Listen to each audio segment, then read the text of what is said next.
Hey there, I'm Danny Wilcox. I'm an entertainer in the realms of go-go dance, YouTube, modeling, and adult media. I'm here to explore the world of the entertainment industry through the lens of consumers and entertainers alike. So brace yourself for some deep conversations with unique and talented individuals right here on Keeping People Coming.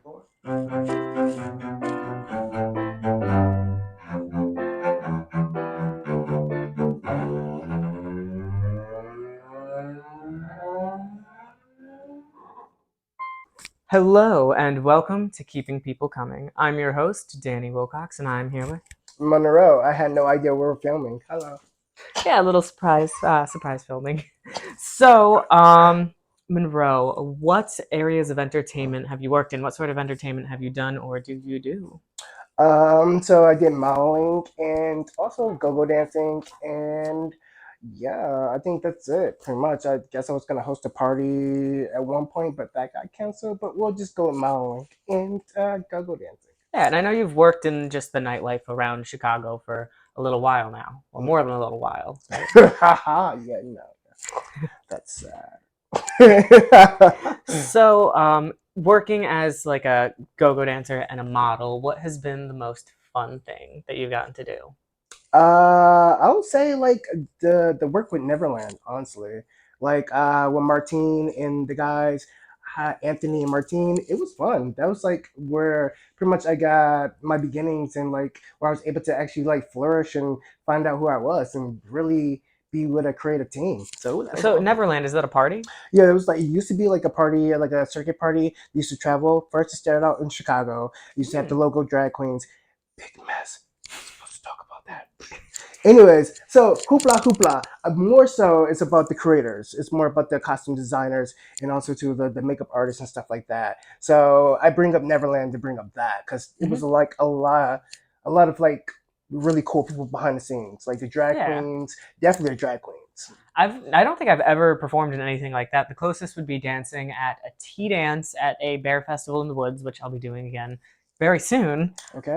But for that, it was very last minute. It was just inviting people on stage. No drag queens, not that time. I Oh, have gotten some new stuff for it, so that should be fun. More costumes, because okay. last time it was just some gymnastics. Okay. And it's like at night in the woods, so it gets pretty dark. Is it similar to the thing that we went to in like Hmm? the nasty Wait, the where? nasty The woods? nasty? Yeah, the nasty woods. Okay. Oh, wait, are you talking about over in Michigan? Yes, the At nasty the woods. Dunes Resort. Yes, the nasty woods. Yeah, there's some dark woods behind the Dunes Resort where you can go and Do the nasty. let's put it lightly.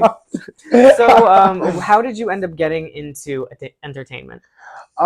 So like a long time ago, I wanted to be like an animator. So I wanted to be a character designer. So that kind of like evolved into anime. Then that kind of evolved into me like wanting to become a model. Because I saw people like Tyson Beckford and Tate Diggs and people like that, Hmm. and Tyrese. People said I look like them, and I'm like, okay, these are striking black men, dark skinned black men. So that kind of evolved into me like want to become an underwear model or some type of model. And at one point, I was like, I thought about it, but I didn't really pursue it. And so I'm like really antisocial. And I made a Facebook and I put my picture on Facebook. Hmm. And a photographer from Detroit reached out and his assistant. And I went from there. They called me for a photo shoot, went in for the photo shoot. It was legit, got paid, and that's when everything took off. Nice, and then one thing led to another. Hmm. We actually met at the Lucky Horseshoe. It was Monroe's first night dancing there, and I came in after going to a concert by myself, and we like hung out and talked. And something I learned about myself that night, well, I learned about just in general, was demisexuality. So, how Yeah. would you define demisexuality? It's you need to have like a deeper connection to the person that you're with, opposed to just having a strict like physical connection. Like I have to have some type of emotional connection to you. So like some I have to like love you pretty much, or Hmm. like have a deep like for you, like have an idea who you are. Yeah. So yeah. It's kind of odd to me being demisexual, and I had to figure that out because it was like a second coming out. Oh yeah, because I know with me with my mom, I kind of explained it to her, and she was just kind of like, oh, so maybe he still will get with a girl sometime. I'm kind of like, it's possible, but that's not necessarily where you need to go with it. But working in like go-go dance and modeling, it's often of a very sexual nature. So how has being demisexual played into that for you? Uh, sorry, it kind of like breaks you out of the realms. It's like it kind of like makes you. I don't know, because it's like everything is in 2D and now you're in 3D. You can actually see things from a different perspective. Hmm. Because like you see how people get turned on, what they're aroused, like how the power of sex and what it has over people, what it makes people do. It makes people do like a lot of like a lot of irrational things. I was like, it's the Yeah. sex. It's like, okay. So, but it gives you an advantage too, because for me, it's more of a asset than a liability. Hmm. A lot of people would have sex and it'll be like a liability where they'll lose themselves in it. And for me, it's more of a another way of looking at myself from a different point of view and perspective and figuring out myself. Yeah. Well, something that I guess could be related to that, like loss of your like just presence and thought when someone just gets very horny, would be with deep sea diving. If you go underneath 60 feet, for some reason, some people just kind of lose their minds. Which is Oh, why to get certified to dive that deep, you have to go deep and then answer a question that could be like, "What's 6 plus 3?" And some people just go crazy. There was a story I read about one woman who she like fell off of a drop off or swam down and it was below 60 feet and she started just swimming in circles vigorously and was depleting all her I oxygen. was gonna say because it doesn't lack the oxygen to the brain It's not actually known why, because it's only some people. and the pressure. It's possible. The woman though thought she was a mermaid and had been her entire life, and that something was chasing her, so she was Kitty just girl under the sea. swimming in circles in the Under dark. the sea. Under the sea. But having that clear-headedness is just so She's nice. gonna die. Her ear's gonna run out. I already I'll save I her. don't know. Anyways. They managed to get her out, but I feel like some people will just straight up do dangerous things because they're into someone. Something I've also noticed is a lot of people are only nice to someone because they want to have sex with them. Yes. And Yes. when you're demisexual, you don't have that. No. And then No. other people assume that you do function that same way. So they're like, "Oh, they're nice to me. That means they want to sleep with me." And Yes. then when they realize you don't, they're like, "Oh, they're just being fake. They Yes. don't like And yeah, me." yeah, yeah. And like I had one person said to me, like, you have like what's the it wasn't like it was like you're trying to like play me or you're trying to do something behind my back or you're doing something sneaky and nefarious. Yeah, being manipulative. Alternative motives. Yes. Yeah, it's like alternative motives. No, like I'm being nice to you because I want to be nice to you. I'm not being nice to you because I want to f you. Like no. Yeah, and sometimes being nice to someone because they have something for you, that's not necessarily a weird thing. Like, if your baseline is just being completely neutral, that's still not a bad thing. But if your baseline is being nice, Hmm. that I'd say is a good thing. And if somebody just, they see someone and they don't care about them whatsoever, they're completely, what do I say, ambivalent, they don't even pay attention to them, just because they don't want to sleep with them, that's not necessarily the worst thing in the world. But also, if that's how you interact with people, Hmm. that's just for me, I find it a little off-putting. It's poopy. Yeah. It's you too, so we have to like yeah, we want sponsorships. Give us money. No, but yeah, so yeah, that's the way. And I think like going into mental health a little bit is like find out that I'm autistic and I have Asperger's. Yeah, a lot of people with Asperger's, from what I've heard, because I'm new to this, we see people as people. We don't see you as a means to a way or like I don't want to con you, I don't want to trick you Hmm. or whatever, whatever. Sometimes you might have to, but like that song, "Sweet Dreams Are Made of Thee." Some people want to be used, and some people want to be used by you. Like, Exactly. My boyfriend is well. He was diagnosed with Asperger's 3 years ago, like just before I met him, and he'd functioned his whole life without even knowing it. And a lot of people are starting to get diagnosed when they're older, but later in life. mm, And there's just so many different reasons that is, but it's often because when it's less severe cases of autism, those symptoms just aren't as prevalent, and you can still function in your life. Some mm, people, partially because of media, think being autistic means that you freak out at the slightest thing or that you can't really take care of yourself, and that's not even remotely true. no. Um, It's for me, I'm brand new to learning everything, so it's kind of weird. And it's kind of amazing too because you do have to like learn how to function and mask and things like that. So and then once you learn who you are and what you are, then you kind of like you can release some of them the mask, and also too you can now you learn a lot of things that normally normal people won't pick up on Mm-hmm. because you don't go out into society as a normal person, a neurotypical person. So like Yeah. you have to like certain things that might set you off. So you have to like worry about like, okay, if I go into this club or this place or this area, something's going to happen to me. So I avoid that. Or if I eat these foods or if I talk to these people. So it's like you become hyper aware of all your senses. So Yeah, like, and some people might think that you're just being picky or particular or you're a snob, and that's not even remotely what it is. It's like saying that someone with a peanut allergy is a jerk because they won't eat peanut butter ice cream that you homemade. It's like, sorry, I'm not gonna let you actually harm me with what you're doing. But with the sensory aspect of autism, how has that like impacted working in places that have all this not this loud drink. music and the flashing lights? Okay, Miss Wild.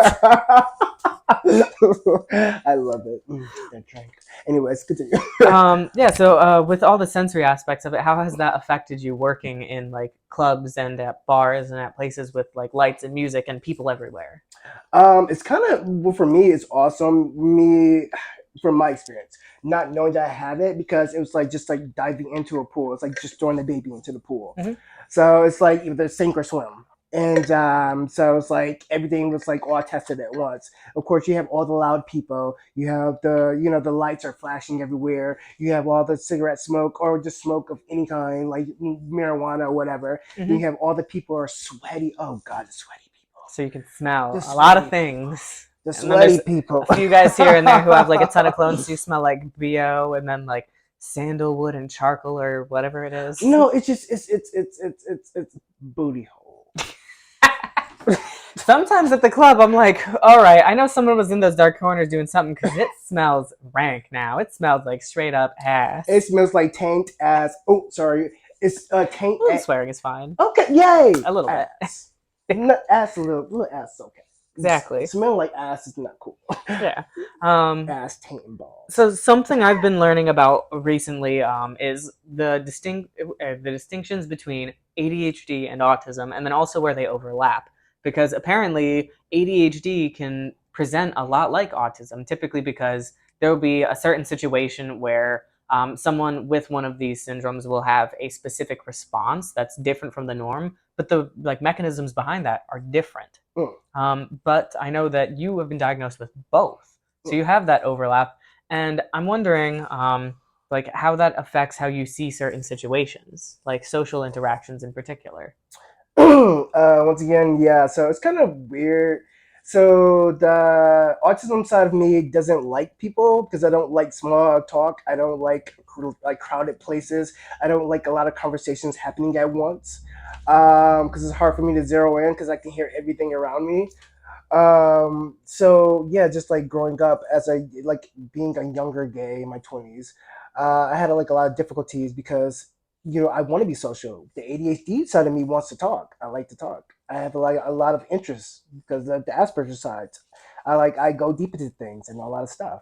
Hmm. So it's kind of like a constant struggle. It's like a constant battle, like and I'm kind of like visualizing my things I have now. So my ADHD, I saw a meme of the ADHD fox.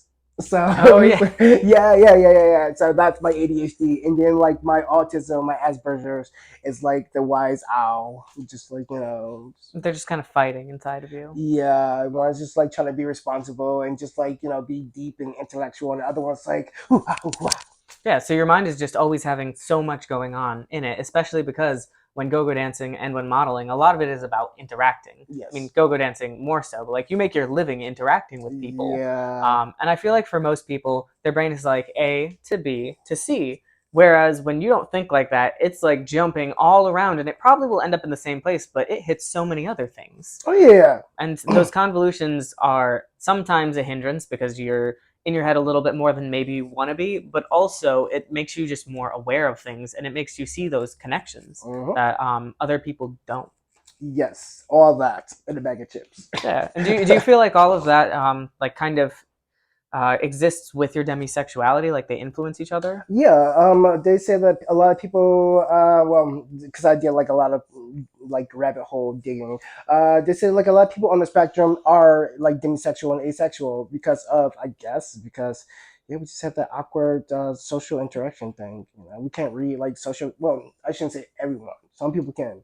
Like it's hard time reading social cues or like or getting with someone to actually bond and make a connection. Yeah, it's not like you go into school and there's a class like, this is how people respond in this scenario normally, and this is the correct way that you respond to them. So a lot of people, like their parents don't necessarily impose that on them directly, or typically don't. They're just like around them, and often it's genetic. So the parents might have some semblance of it or be undiagnosed, so they don't Uh-huh. pass along those regular social cue ratings to their children. Yeah. Like for us, like that passing on, you know, to the children, like we're the first generation, from my knowledge, that are like we're actually seeking out help for mental health. Like a lot of the generations before was like either it's just you being neurotypical and being like an asshole or a jerk or lazy, etc., etc. Mm-hmm. Whatever negative attribute you can put onto it. Yeah, Yeah. especially because in schools, a lot of people with ADHD, I know, they may underperform relative to their abilities because they are so distracted, but they're just doing average when they could be doing absolutely amazing. But Hmm. their needs just aren't being met. But Exactly. that's because people don't know what they are. No. But then again, like 100, 200 years ago, you go somewhere for mental health and you may get locked up in an asylum for your whole life. You might get lobotomized, although that's definitely a lot less Oh common. God. Um, I watched the whole entire. Well, I spent a probably a week. I fell into that rabbit hole for the whole entire week. Oh yeah, and then I know there was a period, typically for the wealthy, where hysteria was just the diagnosis for any woman who wasn't falling in a line, who wanted to wear pants, who wanted to have a job. But the wealthy ones, they would be like, "Here, take this belladonna," and basically just be like, "Bar it out your whole life." Yeah, that's kind of messed up. Just like digging into like the other side of society where it's like the things that we are presented with is not really reality.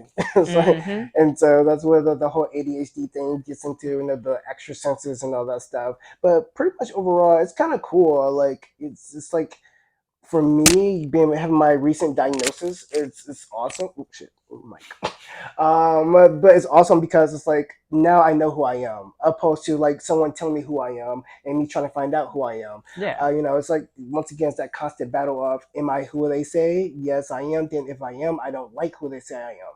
Who Mm-hmm. am I?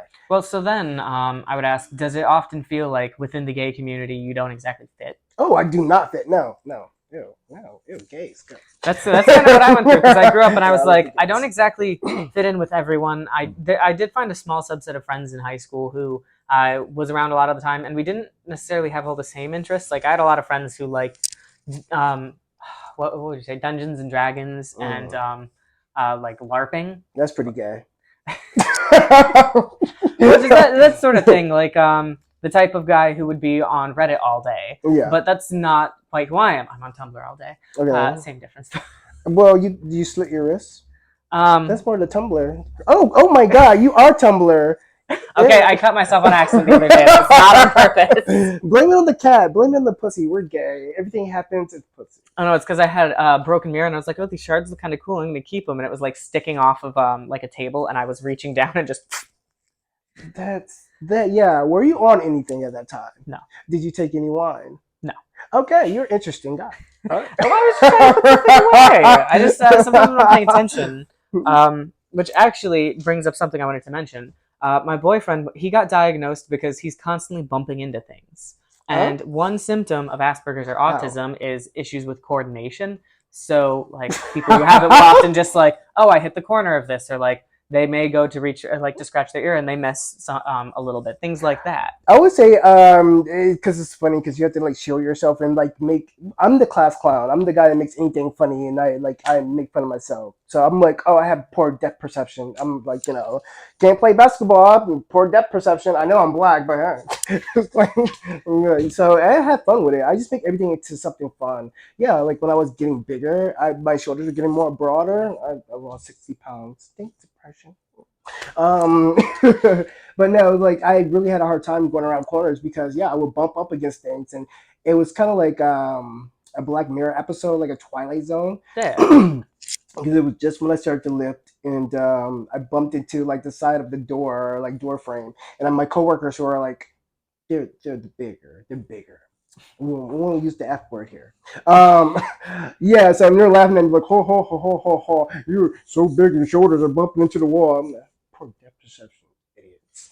Get over it. Well, now knowing that that's like a symptom of autism, like you understand it a little more. But a lot of people don't think about those little things, like how something so physical and so pervasive in your life can be a symptom of something. Like, and that's how my boyfriend got diagnosed, just because he mentioned it offhand. Because I think he had like a bruise or something. His doctor asked him, and she was like, "All right, we're gonna get you screened for something," and he was just like, "Oh, whatever." Mm. But that diagnosis doesn't change who you are; it just changes what you know, and it makes things just make sense. Because I feel like people just really do like to know things. No, people do not like to know things. Well, if they don't know something, they don't want to know that they don't know it. Well, that's People, how we got Trump for president, because people don't want to know things. they wanted him to know for them. It's like false certainty. Oh, that's spicy. Uh, okay, Oh, so going back to the coordination though, being a go-go dancer, you may be up on a bar, you'll have drinks around oh you. God. So how does that play into that? Oh, so that, and then you have like the drinks are next to you. Then you have the people. Then you're oh God. So the nasty in the woods in the Michigan. At the dunes? Yeah, the nasty in the woods. So we're up on the bar, and they have to like the platforms are. Oh my God, they're almost taller than I am. I'm sure, but and like yeah, I got up on there, and I'm like, oh my God, I'm already feeling like woozy. So it's like because I'm so far up, and then you have the lights start like flashing. It's like oh my God, yeah, And then no. often you'll have at the one bar they have the drinks like right next to you, right there. So it's like if you bump into them, you could be knocking over a bottle of booze. That too, my worst fear is like, please do not step over the edge. Don't do not fall. And then Do all the not people fall. around you like are not definitely not paying attention. They're drunk. They're gonna set their drinks wherever. They're gonna do whatever. They're drunk. There was one time I was dancing on the pole at Atmosphere, and I kicked this guy in the head twice because the pole like doesn't have all that much space around it, and he's standing right next to it, facing the other way, and I'm kind of like, "Sir, there's a pole dancer right here," and like I hit him the one time, and I was kind of like, "Oh, I'm sorry," but he didn't move, And they don't care. and yeah, I'm just glad he didn't get upset because if he did, I would have been like, "Barkeep, can you remove this man?" Also too, he might have been blackout drunk. So Either way, it was just annoying. I'm like, you could at least watch the show. I don't know. I think that's the thing I'm gonna do too is like go around to different bars and clubs and like support the other dancers because yeah, every time I go into the clubs and bars, I always like go and support the dancers because it's a hard job. It's a hard gig. Well, apparently in Europe, dancers get paid like a reasonable salary, so tipping just does not really happen. And the Ooh. same for a lot of servers and stuff. So when Europeans come to America, they're like, "What is this tip? Like, what's this extra charge? Like, are you not getting paid well?" And it's like, "No." Yeah, America. Oh, okay, so like I won't be Ariana Grande. I'm like, hey, America, go Ariana. Come here, Ariana, give me a high five. No, but no, it's horrible. The whole tipping thing. It's like we're upset at the employee and the servers and the people who provide the service because we have to pay them. And it's like it shouldn't be that way. Their employer should pay them. Let them be proud and happy to serve you and do their jobs and be able to live. And also too have the tip as a bonus to show Mm-hmm. your appreciation. Like where I work now, we make like a decent hourly rate, but you're working 3 hours, and I don't work very many shifts per month. So this is not an income I could sustain myself on whatsoever. Mm, But the tips, of course, make up for a lot of that. mm. And they recently instilled some policies, so we can't tell people to give us money or allude to them giving us money. Like even going like this, you can't say like, "Oh, you got a tip to touch." None of that because they said it makes us look desperate. And I'm like, Tempted to touch? what? Oh no, you said tip to touch. I said tempted to touch. But It's like like the we can't song. even say anything. It's like it doesn't make any sense. It's like we're not going to pay you enough that you can survive without tips, but also you can't tell people that they should tip you, and a lot of people just don't know. Fuck that. I'm sorry. I can cuss now. Anyways, no, F that. I'm the person. I'm the radical. I'm the person who's like to make the noise. I'm the rah rah. I'm the person who stands up and fight. Like, cause they try to do the same thing at the other place that I don't know if I should say whatever. Anyways, but yeah, it's like I'm not gonna go and sit and ask someone to buy me a drink. No, I want my free drink. No, I should be able to play my song, whatever song I should be able to play. I'm go-go dancing for you. You want me to give you the best show? Let me play what I can get jiggy to. And Uh, it's easy to be comfortable and happy, like when you know you're going to be getting paid well, and you don't have to like work your butt off to try to make a few extra tips. Like you may be talking to someone for a few minutes and they're not tipping, and then it's like you walk away because they're not tipping you, and they might think you're rude, and it's kind of like, well, I think you're rude for not tipping, but you're the one who's employed there, so then the bar might like look negatively at you. They also restricted some of the things we can wear, so I can no longer wear my bandana, which I have pictures maybe on Instagram unless they were taken down. But I take a bandana and like wrap it around and wear just that, and Brave. it covers everything. No pull, no hole. You are a brave soul. But I mean, I can still do a split and a handstand in it, and it stays on just fine. Like nothing comes out. I've only ever had a slip once, and 3 times, and it's usually Not because a someone nip else slip. pulled it off. It's a dick slip, not a nip slip. Oh yeah, the balls too, balls Yes, and all. that's the thing. 2024, we're doing dick slips. That's why men should wear booty shorts. That's why I wear such short shorts, guys. It's equality. You love short shorts. Yeah. I'm going to start probably wearing shorter shorts. Mm-hmm.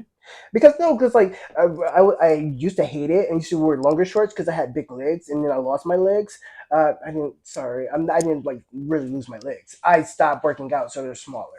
But it's like the thing I always have issue with is like having something to fit my waist and my legs. Mm-hmm. So because I have a small waist and big thighs. Mac the Stallion.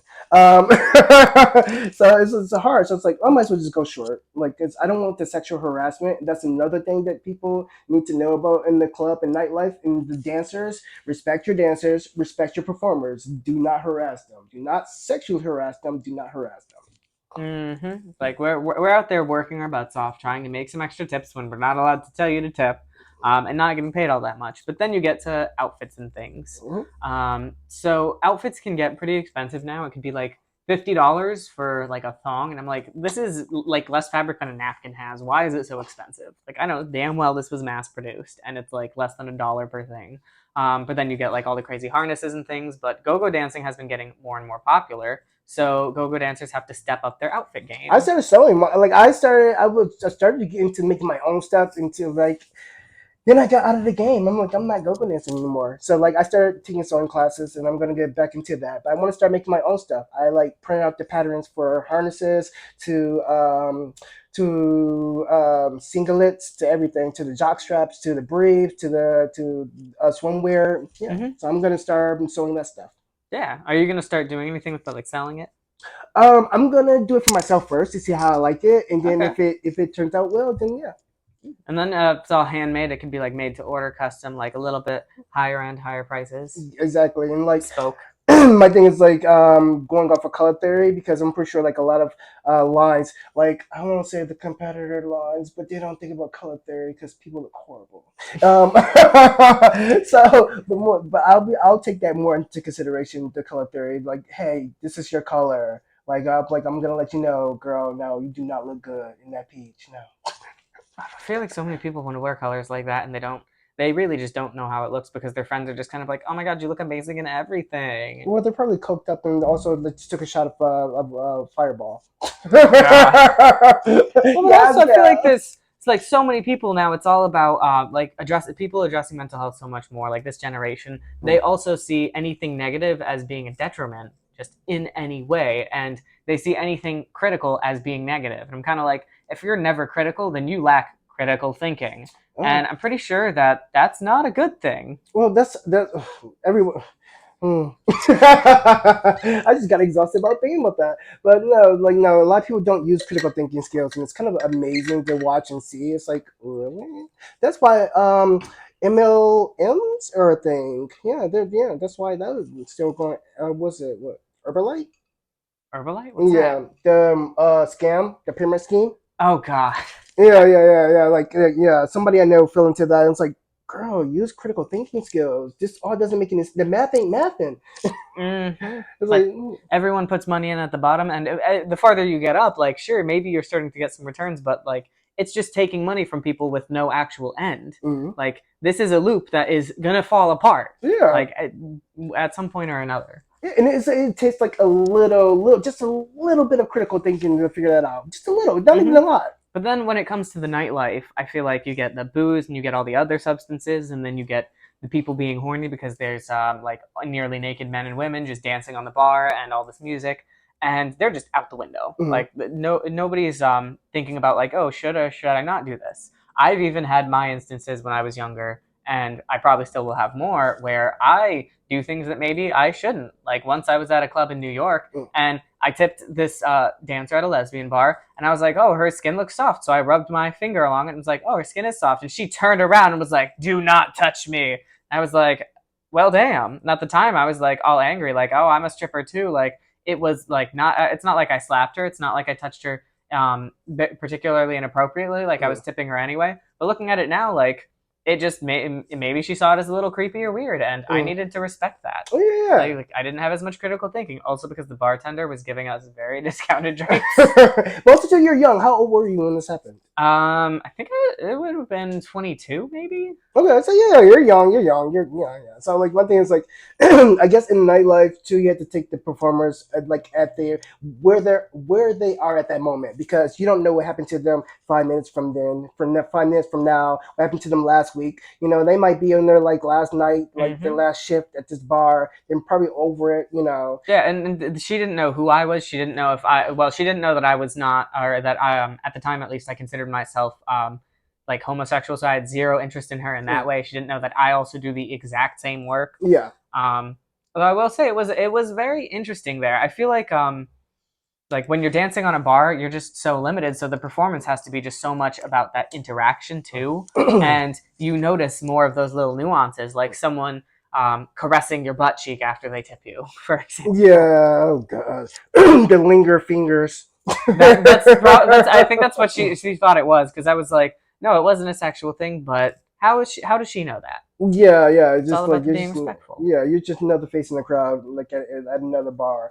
Yeah, my thing is, I'm very vocal, but also too, I go into full on choreography. That's my like, I have things that are like as fashionable, also functional. Hmm.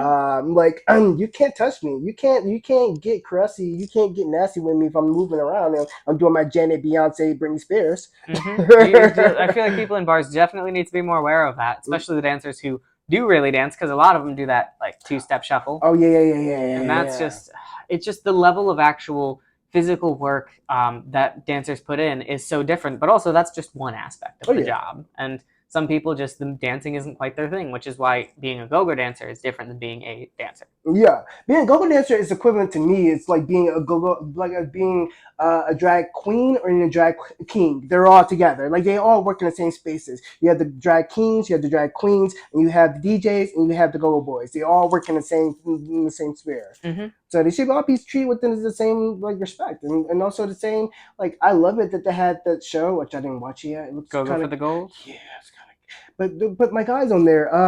Danger, Mr. Danger. Hmm. Yeah, yeah, he's cool.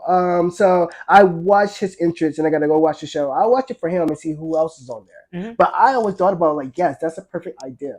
But I wish it had like picked up a little bit more because it was just the one season and it just kind it's of two like, seasons. oh, there was a second one, Mm, so it is possibly still going. mm.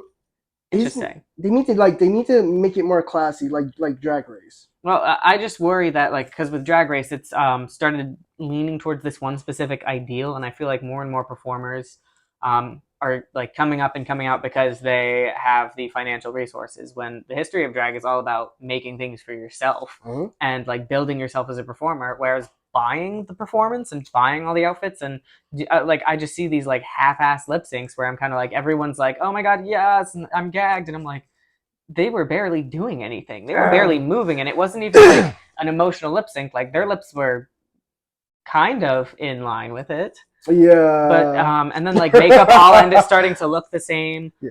and Oh Queen's like God. acting and talking the same. Like Yeah. I want to see more diversity, which is why I'm glad that there's what do you call it, the Boulet brothers with their like Dracula. yes, Dragula, Yeah. like stuff like that. Okay. I want to see more of that diversity on there, and I'm worried that with like Gogo for the Gold, it could do the same thing to Go-Going, where things aren't different as much, and people are like, "Oh, that doesn't look like the Go-Go I see on TV, so I don't like it, and I'm not gonna tip." Well, the thing is, it's already like that. But you already like if they don't have this certain type of go-go boy, then yeah, it was a whole thing about it, a controversy. I can't say the word in New York about it, where it's like they had the club. I forgot the name of the club. It'll pop in my head, and they had dancers there who are of color. What's it, the cock? I think it was the cock. But yeah, they had dancers of color, and so they had them on the billboard, and then another Hispanic, which I don't understand, it's like a white Hispanic guy who was married to the owner, which is a white guy. He told them to replace the go-go dancers performance on the flyer with the drag queen and get more beautiful people, meaning like white people. So take the two black guys off and put beautiful people on there. But specifically drag queens too. Like, No, no, it was it was just the club promoter. hmm So it was like the club promoter boyfriend. So it's like he was just like, hey, fix the poster and take them off and then replace them. The drag queen had nothing to do with it. I mean, no. oh, okay. It Well, was that actually it was just honey. It was honey, honey what? honey Devonport. Oh, Yeah, that's okay. when that whole thing happened with honey Devonport. Oh, Yeah. That's the whole situation that happened with that. And I'm so happy that she stood up and she said something about it. I will say that's something I've noticed that's really good in Chicago is that like like in the nightlife they've been very diverse with their performers, which is very representative of the Chicago gay and queer community. Like Mm. it's a very diverse community, and the performers like you can see that you go into Hydrate and you're going to see performers from all different backgrounds, all sorts of different body types, and a lot of like fun creative outfits. Well, the thing is, like, I think that Boys Town overall can become more diversified. Like, it's diversified, but it's like commercial diversified. It's like this is what you see, but it's not really that. It's very it's still separated. It's I still feel like a yeah, lot of that's at the social level, which hopefully will slowly come yeah, that following part. like the Yes, more of the yes, actual yes, diversity of the yeah, that bars. part. Yeah. hmm Because also too, it's just not like the racial aspect to it, but it's also too the class aspect too. So like there is a separation of class too. I feel like that class separation is more significant than a lot of people realize, and a lot of times people in power are trying to. Gonna get political for a minute here. Fast forward if you don't want to hear it. Oh my god. People in power want to draw divides based on sexuality, based on race, based on these other things, when really the divide should be based on class. All the isms. Yeah, it should. And the thing is, it's funny. It's like the look over there. It's pretty much the look over, like Jada. Look over there. It's like all these distractions. I'm like, I don't care about the election. I don't care about the Met Gala. I don't care about Yeezy. I don't care about rich people, the Kardashians. I don't care about whatever sports team who's doing I don't care what. about Ocean Gate. There was like an entire boat full of migrants who that like disappeared, and like 700 people died around the same time, and you didn't see as much media coverage of that. Uh, Like, yeah, I'm like it's critical thinking. So yeah, people don't think about yeah, but also I it. feel like with stuff in the nightlife, go-go dance and drag is starting to get more popular. And as I've mentioned, people who already have a lot of money are able to buy the expensive wigs, buy the nice makeup, pay someone to do their makeup, pay someone to do their editing. Same thing with OnlyFans. Like if you already have money, you can buy fancy cameras, you can pay editors, you can pay for advertising. Whereas if you don't have money, you don't have that basis, and you're kind of starting nowhere. Mm. So it's almost like the people who already have money are monopolizing every industry because they come in and they're buying it. It's like this industry is about creativity and fun, and it's not very creative to not do any work, especially with go-go dancing, where you can buy all the fancy outfits and pay someone else to do your makeup and pay someone to put your outfit together, and then you just show up and you're not even really dancing. Yeah, yeah. Which isn't not. I'm not saying that a lot or all go-go dancers are like that. In fact, I most of them do. aren't. I do. I'll say it. Y'all don't dance. Y'all can't dance. I look at y'all like, what the fuck? The hell? What the what? More go-go bars, I think, should have poles too because that really shows it. That's fun. I wanna take pole dancing. Do you teach? You teach? Oh no, I'm not a very good pole dancer. That Not one that kind guy, of pole though. the one go-go dancer, he teaches. Well, he does it. Like, I it's know one there's guy. Tim does, Diwa does. Who else do I know that does? That's particularly good. Leo, although I know he doesn't teach, but he's really good at it. Diwa should teach though. Leo and Debo, yeah, they both should teach. They can make money. Like make money. I'm like you don't even have to take off your clothes to make money. No, no, no. But if you want to, I'll get it. I'm like, but no, yes, it's yeah, it needs to be more like diversity in go-go dancing too. Like you need to have different type of dancing opposed to just like the same old. I want to do it, but I don't want to do it. It's so stupid. The stupid dance. Ooh, it's so stupid. It's so dumb. It's fun. I feel like it's fun to incorporate elements of that, but if that's all you're doing, it's just it's a little boring. and it's for me, it's kind of like I kind of got the experience when I was in New York, and I had the spunk. So spunk is a thing where it's like you pay to get in. So each dancer would probably pay like 40 to 60 bucks, and then I don't know if it's more now, but then you go in and then it's like hungry hippos. You try to grab like all the clients you can to take them to the champagne back room to get the monies. I've So only danced at one place that had champagne rooms, and honestly, I didn't particularly love it. People just got a little too like, oh well, we're back here, so you have to do whatever I want, how I want. And then like one guy like followed me around afterwards and was like, come home with me, and I was just like, no, like okay. I may be working, but I am on vacation. It is New Year's Eve in Key West. Ooh. Gotcha. So speaking of like boring dancing, I want to talk about outfits. So I know for myself, I don't really like boring outfits. But what one person might think is boring, another person might love. Like I really like monochrome and bichromic outfits. Like right now, I'm wearing all pink and red, Okay. um, and stuff like that. And I feel like that stuff really does stick out. But also, I've heard from some people that that is like an ADHD autistic thing to Oh yeah. like colors like that, and to like anything that just stands out a little bit more. And something I've heard other people say is like, oh, like you buy each thing you buy, it's like you buy one thing that you think is particularly interesting and weird, but then when you put all your clothes together, all of them are weird, so you're gonna look like out of place everywhere. And I'm kind of like, so you're trying to critique me for buying things I like? Okay, shut up. Like you look like everyone else. Go away, you NPC. But so how do you like pick your outfits and put them together? Doing motions. I pick out things that make me feel good, and like I can, if I can see a piece, I can visualize the whole entire outfit. And, Hmm. like, yeah, if I see a bracelet or I see like an accessory, I can already see where I want to put it, like, or where I want it to go, or what theme. Like, Yeah, and you can pick any random piece and piece together the rest of the outfit based on that. And yeah, it could depend on your mood. It depends on where you're going. It yeah. depends on the weather. Yeah. Yeah. Also, too, it's like putting together a room. It's like like it's like I'll pick the picture, and then with the picture, you have to pick the frame, and then you expand from there. You pick the the curtains and the carpets and all that stuff, Hmm. the rugs and Yeah, it's like having an artistic mindset. yeah. Which I feel like just when your brain does go in all sorts of directions, you have so many ideas, so many things, and getting that on into the world in some way, be it drawing or photography or outfits or dancing, Mhm. just kind of relieve some of that mental pressure.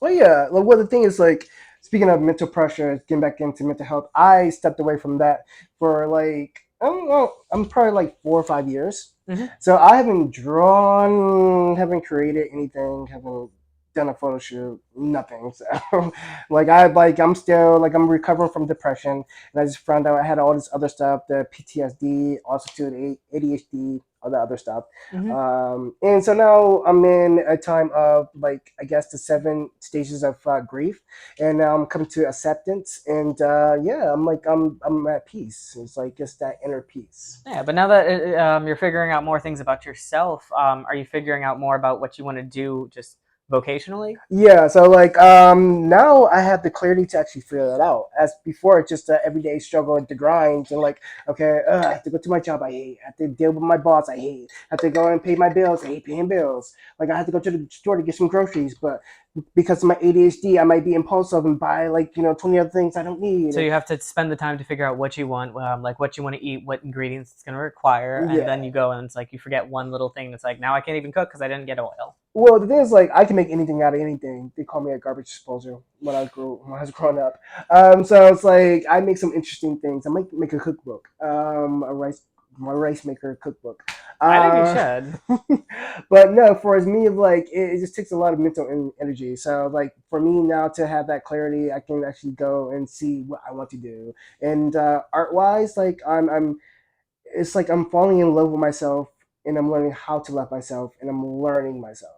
But I feel like so with autism, people who are autistic, they can sit and focus. So and maybe have like a desk job where they have this intense, specific focus, particularly if it's something they really enjoy or they're really good at. Like my boyfriend is a lawyer and he doesn't Oh. necessarily love law, but he is really good with it. He studied literature in school and he just is really good with words. Mm. And he can basically have a whole brief in his head that's like 8 pages, just all at once, and Mhm. he just has to type it down. He can type fast, but he does still kind of hate it. But then ADHD is the opposite. Like you can't sit and focus and sit at a desk for that long. I've never been diagnosed, but I've had many, many people tell me they believe I'm ADHD. Oh yeah, And you I are. think, and I think that's why I could never like have a desk job. Like that's why I like what I do because I can jump around so much and it's just so loose. And then it gives me even more to pull together, especially during tax season. Oh But then yeah. you like being diagnosed with both, it like leaves you in just this weird in between space where you can't have a job where you're sitting down and not doing anything, or where you're sitting down and focusing on something, not like having the variation. But with the variation, like that might not appeal to your autism. So like first I'll dip back into the color thing. So as far as the colors, like the autism relating to colors, for as me, I love colors now because as a kid everything was so dull and bland, and now that I have the option to pick colors, and also to my skin is a beautiful melanin dark tone, and it looks great in any color. And as a kid, it's liberating because I heard like as a kid you're too dark to wear this color or that color, as many dark skinned people have heard. And then you grow up, it's like, bitch, I look the best in all these colors. I look better than you. Mm-hmm. So now going on to what's the other question you asked about? Oh, it's about like jobs, like Jobs, like yes. somewhere sitting at a desk where you're doing something menial. So like I was never able to do that. Like first, like it was a weird thing that I was describing to my sister and a friend. It's like it physically hurt to sit and pay attention to one thing for very long periods of time. So like even in school, I have to sit and just like the whole I'm like looking at the clock the whole entire time. I'm doodling, drawing, anything to distract myself from what's happening. So now that I know that what I have, I'm looking into medication.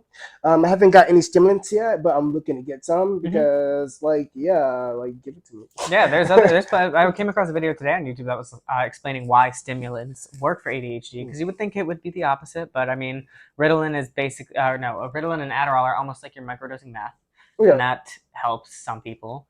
Um, but I did want to ask in regards to school, like, were there any specific subjects where you actually found yourself like being engaged and being able to focus? I like math. I like numbers. Um, yeah, I like math because math doesn't lie. It's straightforward, and yeah, it's all the different formulas and the different equations. But I was never good at it, so because of ADHD, and so I want to get like medication. I want to like start meditating. It's like now that I know what I have, I can be more forgiving, and then I can actually find steps to fix what's wrong with me. Opposed to before, I didn't know what was wrong with me, so it's just like you're stupid, and it's like Whenever people say something like that, like something being wrong with them, I always like challenge them to question it. Like, is it actually something wrong with you, or is it a certain way that you function that you need to work to your advantage?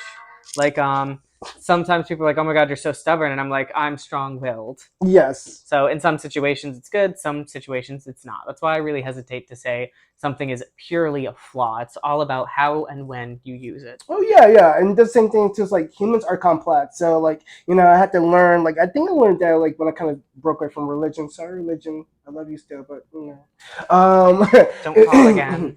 it's like no, it's like because at the surface level we have our basic like emotions like sad, anger, and then we like contribute those to things like oh well he's angry at me so he's an asshole. But it's like no, he's suffering from trauma and that's why he's angry, and you so happen to be there and said the wrong thing Yeah, at the like wrong maybe day. it's not about you. Yeah, it's not even about you. Things don't have to be so personal. That's something I hated about well, I hate about go-go dance sometimes too.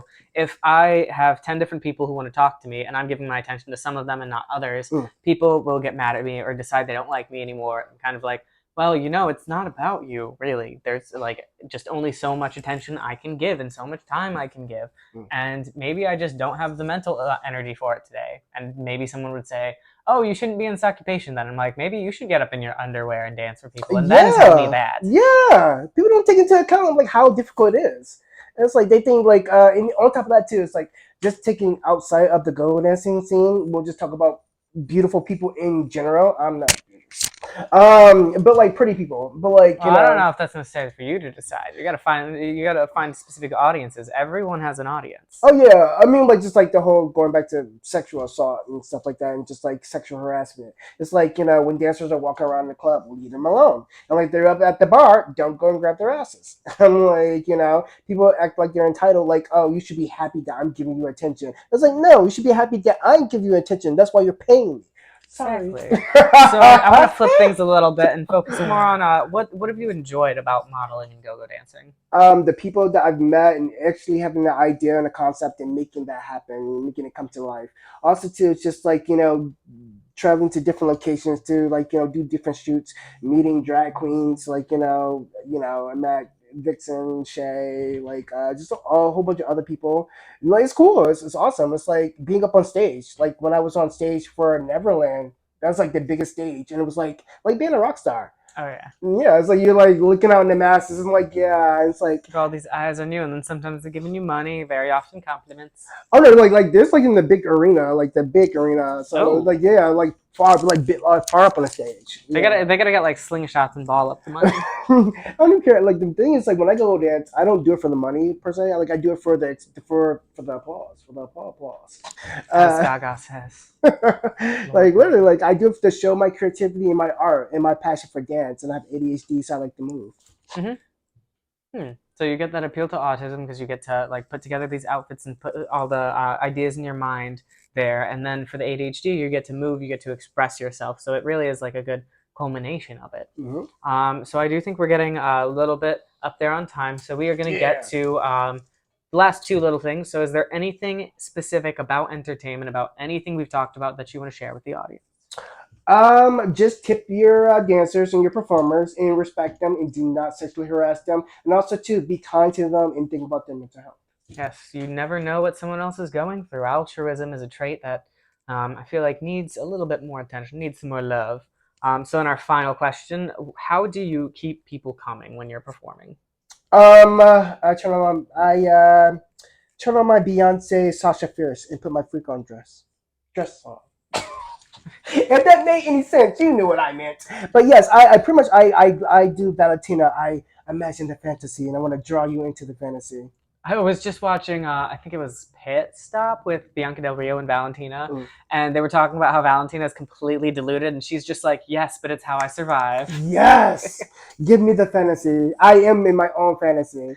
So yeah, that's what pretty much like I had so many. That's the thing too. It's like just before you close out and just really fast is if you're in your own lane and you have like natural talents and you're autistic, people are gonna hate you. And it's like you're me. I'm in my own little fantasy world. I'm doing me, and then just like yeah, you be like had that broken. Like people hate you. It's like what? Like yeah, they hate you for doing that. For walking down the street. Yes, and it's like it's odd. It's like, that sounds like their problem. Yeah, it sounds like a you problem. Take Like, that the if they're manager gonna of do your something life. about it, like that then it might become your problem. But really, that they're the jerk in that scenario. Yeah, I'm like take that. This is you problem. Take that the manager of your life. You go Mm-hmm. speak to the manager. All right, and you don't have any social media you want to plug at this moment, do you? Just check me out on Monroe Stevens 306. Yeah, it's old pictures up there. I'm gonna be posting new stuff soon. I'm That's gonna on the be IG. yes, Instagram. I'm gonna be starting probably a podcast myself soon. And I want to start a podcast. I want to start YouTube. And yeah, I already have a tagline to sign out with. Yeah. All right, do you want to use it here, or are you gonna save it for your own Sure. stuff? Yeah. No. Life is stupid. So let's make it awkward. I love you. Bye. Bye.